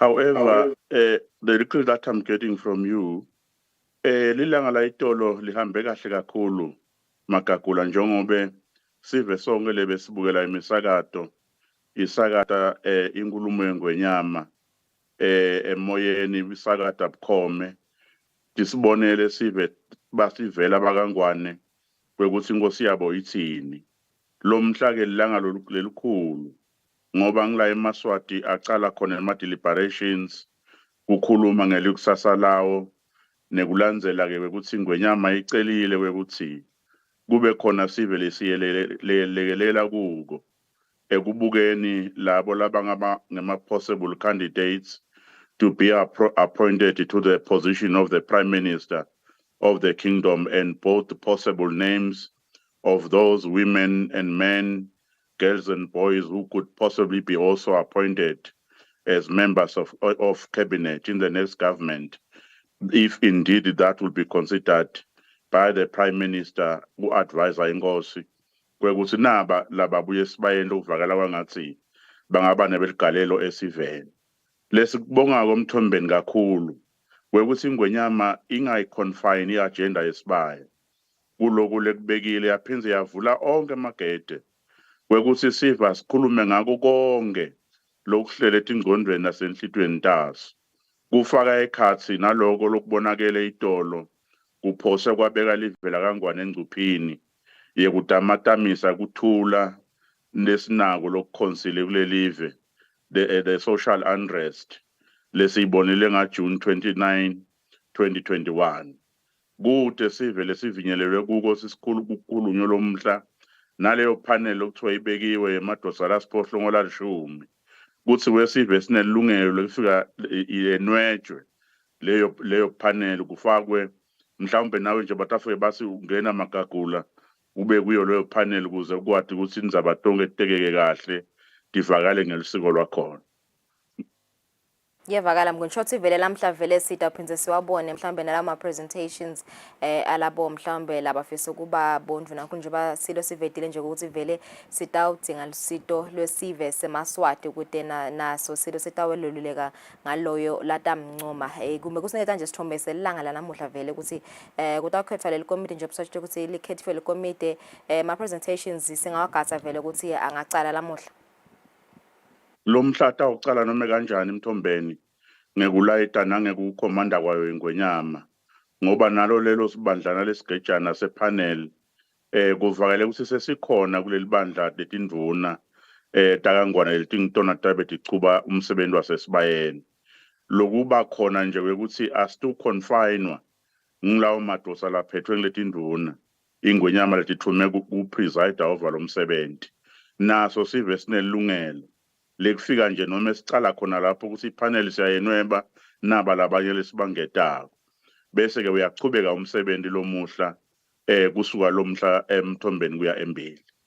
Okay lokusho ukuthi namuhla nje sikhathi sekucala kwawo umsebenzi ngiyo ensimbi elishumi lomhla ekseni kunjalo sasememetele kanjalo tindvuna etenkosi itolo kwekuthi umsebenzi uyacala nebakangwane nyalo ekseni njenga 10 netimoto kwele tithwala sona sive sevele tiphumile tiyawasonzete eMaswati kuze singakwati kubambeleli singabambeleli kuthi kushaya 10 kube vele eMaswati athatha umbhobho enda loko lacelwe kona inkosi emhlaba. Okay no kuyavakala simakhulu mngweni kuba nathi lo mhla ekseni imbukelisa utivele ukuthi namuhla uyaqhubeka umsebenzi omkhulu khona lapha endase eLutsitsi nesibayeni ngayo insimbi yelishumi sensive selo sitawulandwa kule todinzawo lapho sithethwe khona itolo sibahlothe make sana sibuya sitawubuka tindzaba tangephandle kwakuleli.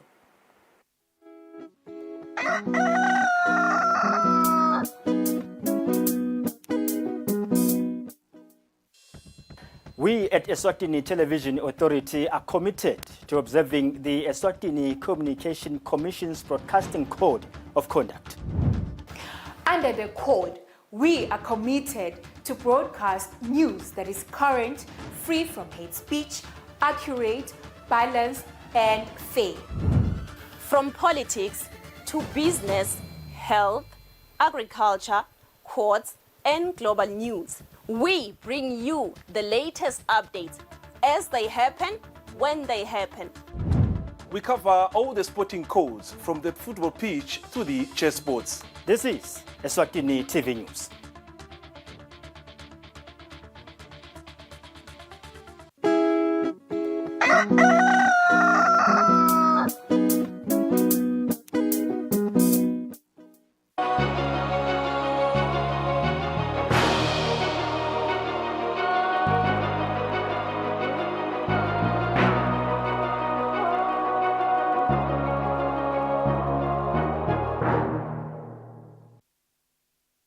Welcome back. Let's take a look at international news. Fears of a widening war have grown as Israel struck targets in the occupied West Bank, Syria and Lebanon and traded fire with Lebanon's Hezbollah militant group.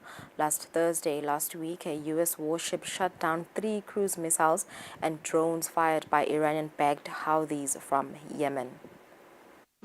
A sign of regional spillover. Early on Monday, Israeli airstrikes hit southern Lebanon. Among them, targets the military says were 2 Hezbollah cells planning to launch anti-tank missiles towards Israel, part of a much wider crackdown. Since the beginning of the war, we've eliminated more than 20 squads of Hezbollah's organization.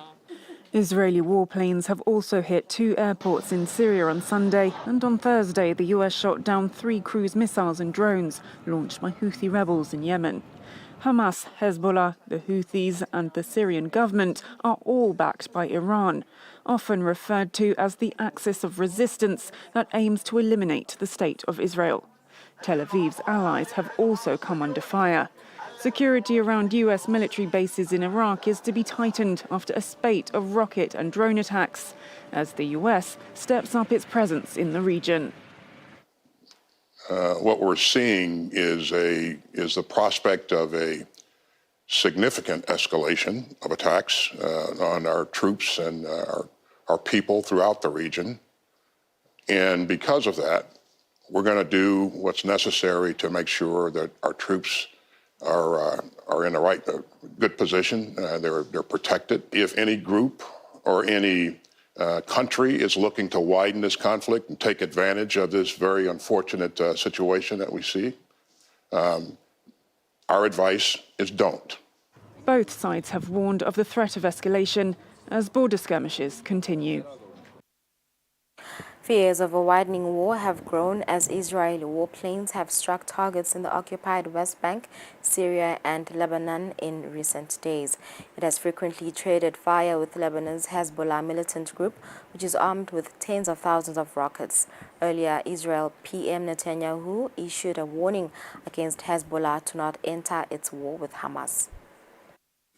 200 kilometers north of Gaza, Israeli Prime Minister Benjamin Netanyahu visits soldiers on the second front line, the border with Lebanon.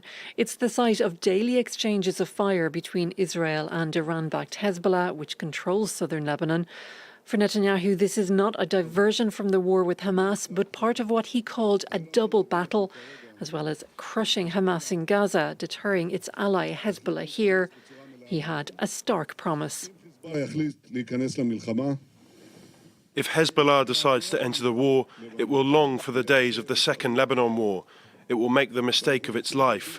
We will cripple it with a force it cannot even imagine, and the meaning for Hezbollah and for the state of Lebanon will be devastating. But we are prepared for any scenario.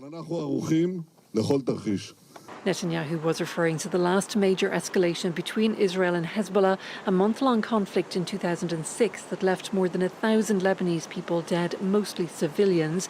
It severely damaged Lebanon's economy and infrastructure. But on Saturday, Hezbollah leaders said they were already part of the battle and would not hesitate to intervene further if necessary.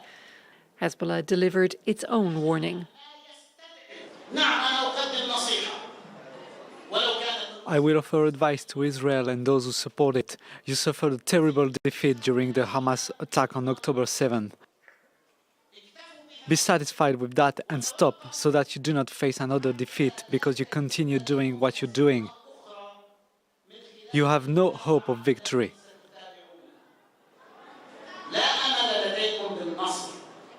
With no let-up in the rocket fire and no sign of a calm intentions, Israeli and Lebanese civilians have been evacuating from the border areas. But the fear is that an escalation in the conflict won't be limited to this region, but will explode across the Middle East. Concerns of a wider war in the Middle East are growing as the United States is dispatching more military assets to the region. Also, Hamas released 2 hostages it had been holding captive in the Gaza Strip.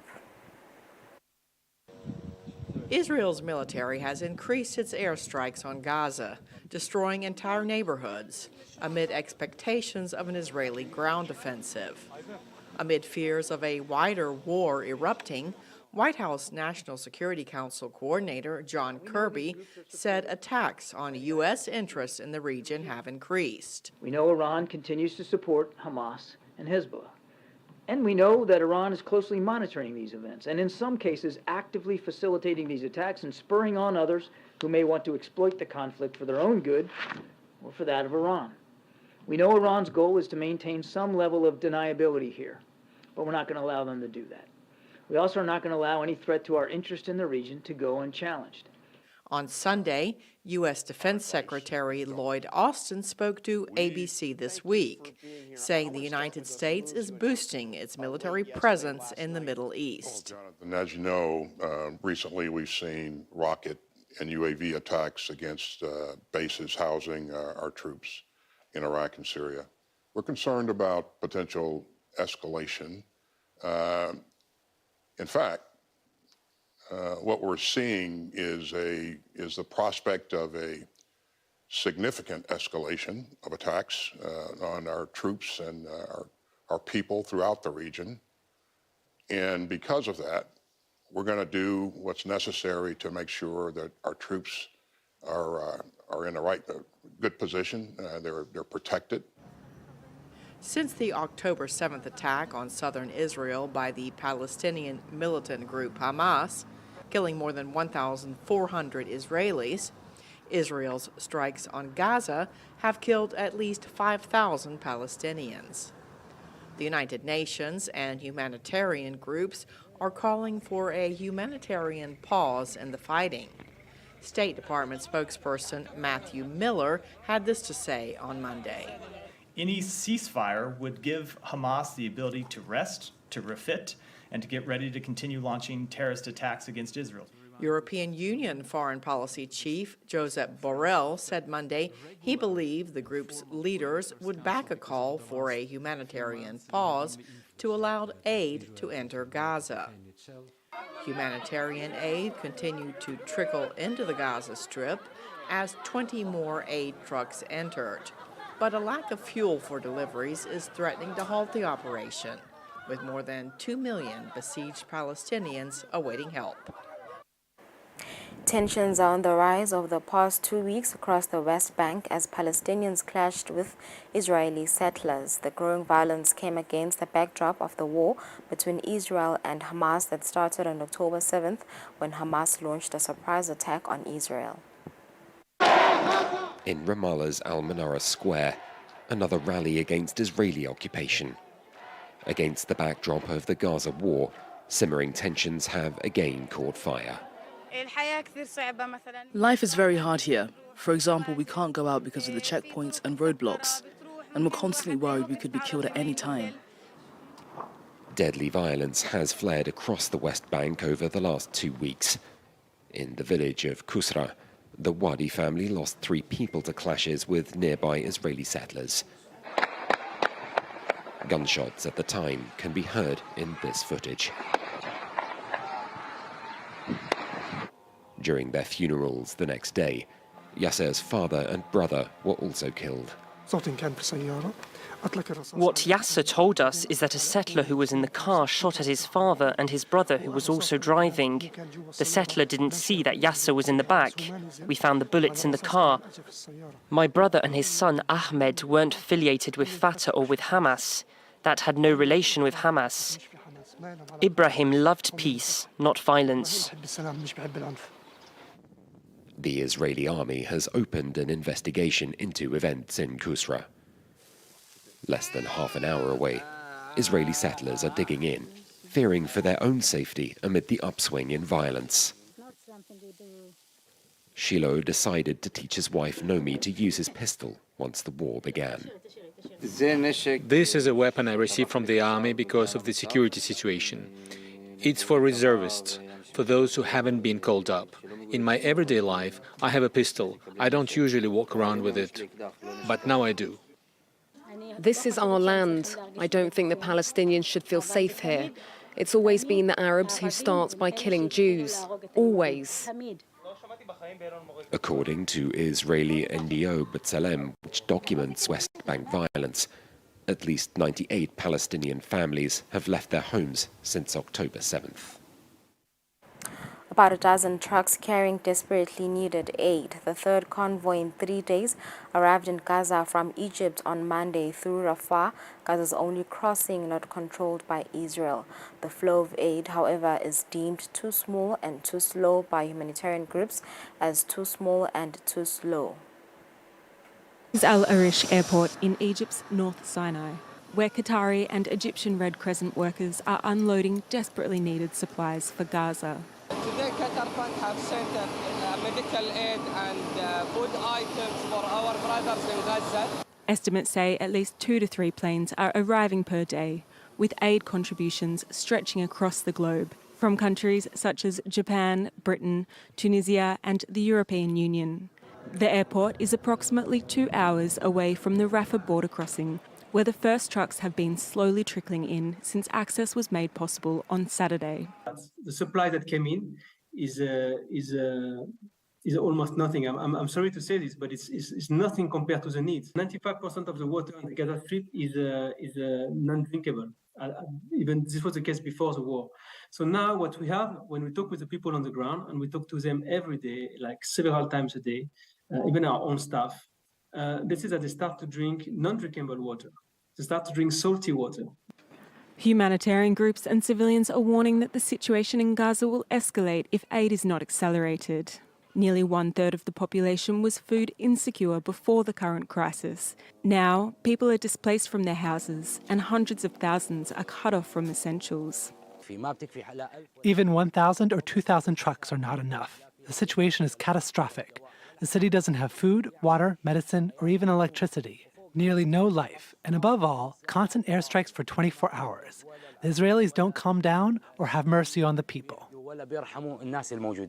In the hospitals, operating rooms are full and supplies of anesthesia and morphine are rapidly dwindling, with one of the biggest concerns a lack of fuel to keep generators going, which is yet to be permitted to enter across the border.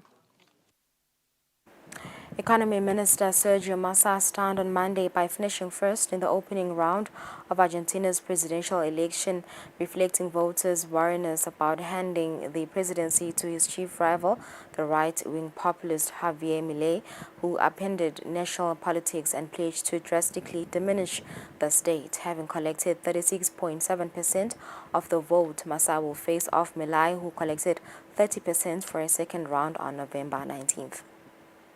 Hace 2 años, 2 years ago, if you had told us that we would be competing in a second round with Kirchnerism for the presidency of the nation, we would not have believed it. We are truly facing a historic event. estamos verdaderamente frente a un hecho histórico.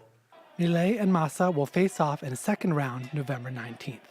It's a surprising turn of events for Massa, who many had written off as a continuation of the left-wing Kirchner populism that has dominated Argentine politics for 2 decades. Few had expected that he would win the day with more than a third of the almost 25 million votes cast. In his victory speech, Massa reached out to the third of voters who voted for neither him nor Milei. He said that he is the candidate that can create a government for everyone. Pero un gobierno de unidad nacional, A national unity government made up of the best regardless of their political affiliation, and not based on party agreements. Y no sobre la base de acuerdos simplemente partidocráticos. The largest bloc of voters up for grabs are supporters of the third major candidate, conservative former Security Minister Patricia Bullrich. They represent a challenge for Massa, as many of her right-wing voters may migrate to Milei. In her concession speech, Bullrich took shots at Massa. Populism has impoverished the country. I will not congratulate who comes back to power, who has been part of the worst government in Argentina's history. The indecisive result leaves Argentina poised for another month of profound uncertainty while it deals with extreme economic turbulence.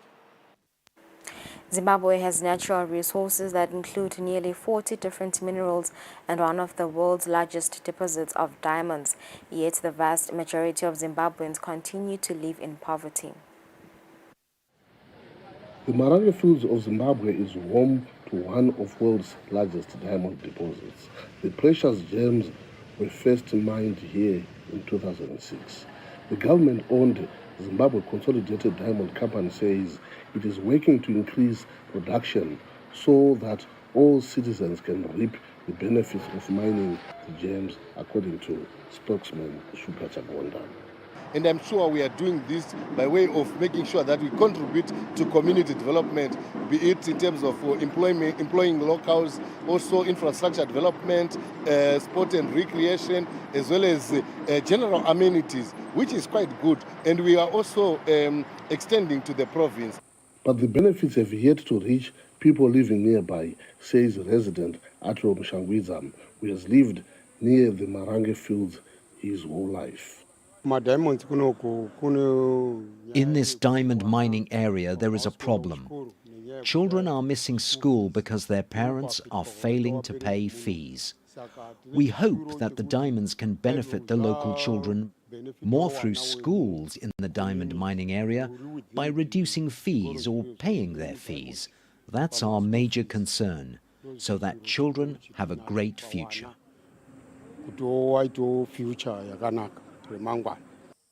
Zimbabwe Consolidated Diamond Company says it has started building schools with science labs to improve local children's education. But schooling isn't the only problem that Zimbabweans want diamonds to solve. They say the industry should help the economy more. The problem is that the sector lacks transparency, says Center for Natural Resource Governance Director Farai Magu. The diamond sector is now subject to extreme organized crime, and the leaders are the only ones who know where the diamonds are going, how the diamonds are leaving the country, where the revenues are going. But as a citizenry, we have been completely disconnected and cut out from any information regarding the diamond industry. Getting that information would be one way to help Zimbabwe follow the example of Botswana, whose booming economy is largely built on diamonds, according to economist Prosper Chitambara with the Labour and Economic Development Research Institute of Zimbabwe. And the second one being a beneficiation of those minerals. In other words, moving up the value chain through an industrialization-based process. So I think those two factors are important in terms of ensuring that the ordinary citizen actually gets to benefit from those resources. Currently, Zimbabwe ranks a distant 7th in worldwide diamond production, despite having diamond fields roughly the size of Luxembourg. It's 2 minutes before 8 o'clock. We've come to the end of our show today. Thank you for joining us. Worry not, you can still watch this episode of the Kusile Breakfast Show on our Eswatini TV YouTube page. See ya ukuthi nabalelanga lelihle indlela ibheka khona etsitseni emngoni. Bheka khona sibane. Kukhumbuta nje ukuthi umbukeli usetha uthokotela sona special broadcast saso sibaya njengoba ke kung day 2 waso sibaya lomuhla. It should be 10 a.m. nomhla ekuseni. 10 a.m. Yes. We should be going live on kokuniketa nje konke lokutabe kwendeka lapha endansi esigodlweni kusachubeka sona sibaya.